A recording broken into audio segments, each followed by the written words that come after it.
Bienvenue à tous et merci de nous rejoindre pour cette nouvelle édition du Morning News. Au sommaire de ce journal, le scrutin présidentiel s'est achevé en Malawi. Ce mardi, 7 millions d'électeurs étaient appelés aux urnes pour élire leur président. Un scrutin organisé après l'annulation de l'élection présidentielle de mai 2019 en raison de fraude massive. Le procès de Jacob Zuma, à nouveau reporté. L'ancien président sud-africain est jugé pour corruption dans une affaire de contrat d'armement. Une nouvelle audience est prévue le 8 septembre pour fixer la date du procès. Et Camerco ne reprendra pas ses vols avant 3 mois. La compagnie aérienne camerounaise a mis une partie de ses employés au chômage technique depuis ce 22 juin. Une mesure exceptionnelle prise dans le contexte de la crise sanitaire. Les Malawites ont voté à nouveau pour l'élection présidentielle. Comme en mai 2019, Peter Mutharika, le président sortant, était opposé au chef de file de l'opposition, Lazarus Chakwera. Pour rappel, le scrutin avait été annulé par la Cour constitutionnelle en raison de fraude massive. Les résultats ne devraient pas être connus avant la fin de la semaine. Grazela Tchakounte et Ashley Duprat. Les dés sont à nouveau jetés au Malawi, un an après la présidentielle invalidée pour fraude. Près de 7 millions d'électeurs étaient appelés aux urnes ce 23 juin pour élire leur président. Un nouveau duel entre deux principaux candidats, le président sortant Peter Mutharika et le leader de l'opposition Lazarus Chakwera. 5002 bureaux de vote étaient ouverts à cet effet, dans un contexte de crise sanitaire. Je tiens à vous assurer de mon engagement absolu et de celui de toute la Commission à organiser une élection crédible dont les résultats seront acceptables par tous. Il faut dire qu'entre-temps, la donne a changé au Malawi. La commission électorale a été renouvelée et les règles du jeu modifiées. Désormais, le vainqueur de la présidentielle devra obtenir la majorité absolue, soit plus de 50% des suffrages exprimés et non plus une majorité relative. Une disposition qui ouvre la possibilité d'un second tour. Sur le terrain, les électeurs se sont mobilisés en masse. Les promesses faites par le président de mon choix m'ont fait voter. Il dit qu'il va réduire le prix des engrais et créer plus d'emplois pour nous les jeunes. De son côté, Lazarus Chakwera, qui bénéficie du soutien de l'ancienne présidente Joyce Benda et du vice-président Saulos Chilema en tant que colistier, s'est présenté comme le visage du renouveau. Tient-il sa revanche? Les jeux sont faits. Réponse dans les prochains jours. Énième report dans le procès de Jacob Zuma. L'audience ouverte ce mardi 23 juin a été renvoyée au 8 septembre prochain. La date du procès sera alors fixée. L'ancien président sud-africain poursuivi pour corruption dans une affaire de pots de vin a déjà multiplié les recours pour faire annuler ses poursuites. Zahra Mohamed Mouchiou et Ashley Duprat. Depuis 17 ans, la justice sud-africaine n'a jamais pu officiellement engager de procédure. Jacob Zuma est finalement comparu ce 23 juin devant la justice pour l'affaire dite des Spy Tapes, dans laquelle l'ancien président sud-africain est accusé de détournement de fonds. Des accusations concernant cette rocambolesque affaire de vente d'armes qui implique directement le géant français Thales. Une grande partie des premières procédures de ce mardi a été axée sur la fixation d'une date pour la poursuite du procès. Mais tout ce que je dis, c'est que lorsque nous affirmons que le Covid a eu un effet marqué, nous n'avons pas le contrôle. Nous aurions de loin préféré que ce ne soit pas le cas et nous serions plus avancés sans cette situation. Les accusations lancées contre Jacob Zuma ont été suspendues puis rétablies à plusieurs reprises. L'ex-chef de l'État entre 2009 et 2018 est soupçonné d'avoir touché pour 4 millions de rentes de pots de vin du groupe français Thales à la faveur d'un contrat d'armement conclu en 1999. Les deux parties ont toujours nié ces allégations. Pour les observateurs de la vie politique sud-africaine, les multiples recours de la défense visent à annuler les poursuites. J'ai dû lire 3 à 4 000 pages de documentation pour accueillir un procureur qui a déclaré plus de 7 fois que l'État est prêt à procéder, mais qui veut maintenant changer le calendrier. Ce mardi, après une courte audience devant un tribunal de Pietermaritzburg, la juge Kate Pillay a convoqué les parties à une nouvelle audience prévue le 8 septembre afin de fixer la date du début du procès de l'ancien président.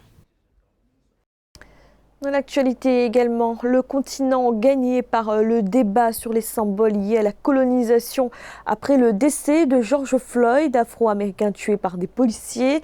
Au Sénégal notamment, le débat qui existait déjà est relancé.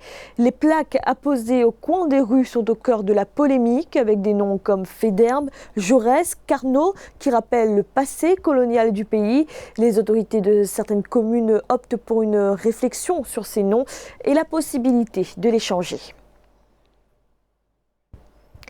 Économie à présent, la Sonatrach, compagnie nationale algérienne des hydrocarbures, et la société tunisienne de l'électricité et du gaz ont renouvelé leur contrat d'achat et de vente de gaz naturel. La Tunisie compte importer 3 milliards de mètres cubes de gaz algérien jusqu'en 2029. L'Algérie qui a accepté de réduire de 10% le prix de son gaz. Victoria Sedji. La Sonatrach, l'Algérienne du pétrole et du gaz et la Société tunisienne de l'électricité et du gaz ont prolongé de 8 ans leur contrat d'achat et de vente de gaz naturel. La durée du contrat se poursuivra donc jusqu'en 2027 avec possibilité d'extension de 2 ans ainsi qu'une hausse de 20% du volume contractuel dès 2025. L'accord remonte à mars 1997. Cet accord permettra à la Sonatrach de consolider sa position de principal fournisseur de gaz naturel de la Tunisie dans une conjoncture de marché très compétitive et à la Société tunisienne de l'électricité et du gaz de sécuriser son approvisionnement en gaz naturel. Les ressources en gaz de la Tunisie sont faibles et le déficit énergétique devient endémique. À fin février 2020, la Tunisie a vu ses ressources chuter de 12% par rapport à la même période en 2019. La production électrique reste le plus grand consommateur de gaz naturel, soit 69% de la demande totale. Elle utilise plus de 97% du gaz naturel.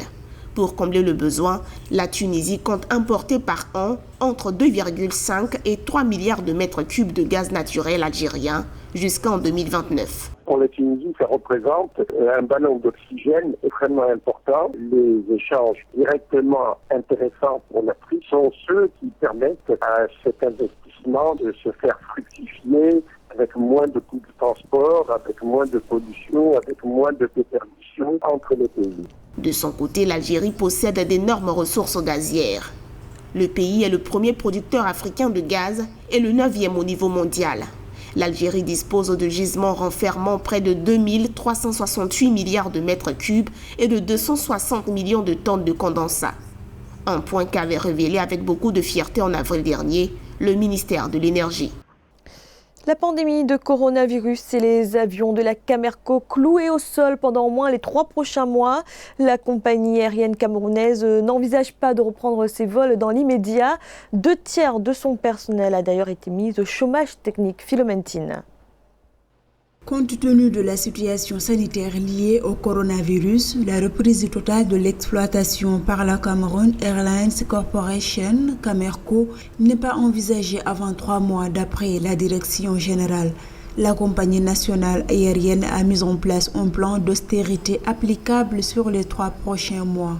Ainsi, 371 employés représentant environ 65% du personnel ont été mis en chômage technique pour une période de 3 mois renouvelable à compter de ce 22 juin 2020. Le coronavirus est une crise de plus pour la Camer. La Camer a un problème structurel dont la Camer n'a jamais pu décoller du fait de plusieurs raisons internes à la Camer. Donc la décision de mettre des gens en congé technique est une décision circonstancielle, mais elle n'obstrue pas le manque de structuration de la Camer. Cette mise au chômage qui devrait coûter 1,479 milliards de francs CFA à l'entreprise vise notamment à limiter l'accroissement inutile de la dette salariale, réduire les risques de contagion du personnel et de maîtriser les charges de fonctionnement. Par ailleurs, les 6 organisations de l'intersyndicale du transport aérien du Cameroun rejettent le dossier du chômage technique et demandent aux travailleurs de ne pas tenir compte de cette décision unilatérale. Pour tenter de redresser la Camer, je pense que le plus simple est de dissoudre la Camer et de vendre à des opérateurs privés la possibilité de partir une nouvelle compagnie aérienne privée et dans une gestion privée sans une interférence de l'État. À noter que dans une lettre du 14 juin dernier adressée au ministère des Finances du Cameroun, la Direction générale de Camerco sollicitait un appui financier pour le paiement des salaires des employés et la maintenance de la flotte. Le Congo lance l'opération timbre électronique le 1er juillet. Les services tels que les factures de téléphone, d'eau, d'électricité, des chaînes câblées pourront être réglés par voie électronique. Ce projet doit permettre l'élargissement de l'assiette fiscale du pays. Nelly Claude Bessa. C'est un tout nouveau mode de paiement qui sera effectué au Congo. Dès le 1er juillet, les Congolais sont appelés à se servir du paiement électronique pour tous les types de services. La mesure inscrite dans la loi de finances 2019 constitue le projet timbre électronique qui doit permettre à l'État de suivre de manière électronique et continue le paiement des taxes comme la TVA, le centime additionnel, la taxe audiovisuelle. Nous demandons à tous les Congolais de privilégier le paiement de leurs factures par mobile money.